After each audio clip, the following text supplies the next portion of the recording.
can't play like that now. I'm not gonna make a move. You know this. Yo, I need to go past home. You mind a ride? Gbenga Akinnagbe isn't quite a headliner just yet, but he's well on his way. Now I gotta make mine. He's best known for his role as Chris Partlow, a ruthless assassin on HBO's critically acclaimed drama The Wire. Man overcame his grief. The show is famous for depicting the world of drug dealing, police, and poverty in the grittiest areas of Baltimore. This past March marked the final season of The Wire. Akinnagbe's gripping performance made being a killer seem like second nature. On the set of a recent project, he talked about what it was like to transform into character. Everyone has a dark side, and it's about finding that character's dark side and letting it be him and grooming it and just letting it be. You know, find out what makes him click and then go with it. And if the writing's good, it's going to be there. This winter, the 29-year-old actor appeared in the Off-Broadway play The Ninth Ward. Eyes wide open. Hear your own breath stop. The story portrays the life-altering experience of three men trapped on a roof after Hurricane Katrina hits New Orleans. I play that character who was dead at the beginning of the play, and I come back during a dream sequence where Easy, who's played by Gaius Charles, is very dehydrated, and so he's kind of hallucinating. And I talked to him about, you know, having to change, you know, and what I did wrong in life and how wrong I was. Change is something Akinnagbe knows well. I grew up in Montgomery County, which is 40 minutes south of Baltimore.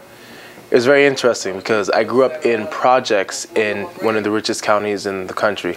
So that was a very interesting dichotomy. His parents, who both immigrated from Nigeria, struggled to support 6 children, and he had a turbulent relationship with his father. Children are reflections of their home life, and it wasn't a good home life at all. And you know, all you know is what you learn from your family at a certain age. So I wasn't socialized well. I didn't know how to be. And then once you're in a spiral or a circle of negativity, and that's what you're getting, that it fuels itself. That negativity caused him to act out. For a while, he was placed in a high school for troubled youth.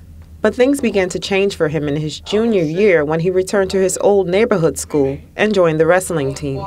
And I started wrestling and accomplishing, and people treated me well. It was very surprising. I started to see that I could affect change in my own life. And then I became empowered and took that into academia, took that into other places. Other places include Bucknell University, where he was awarded a wrestling scholarship and earned a degree in political science and English. In 2000, he began working with a government agency that administers volunteer programs like AmeriCorps. 1 year later, he got bored with the job. He bought books about acting and began studying the craft. Then I started going on auditions, and then I got a call from one of the places I went to go audition, Shakespeare Theater, and they offered me a role, and I just didn't know what to say, so I said I'd call them back later, and then my uncle called me and told me my father died, and then I just snapped. I got up and I resigned, and I started acting. During the week, I was picking out funeral plots, and during the weekday, and then during the evening, I'm rehearsing with people I grew up watching on television. Those actors include Avery Brooks and Earl Hyman. Last year, he starred in the feature film The Savages alongside Oscar nominee Laura Linney.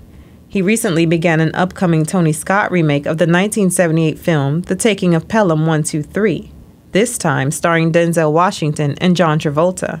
But Akinnagbe doesn't only want to remain in front of the camera.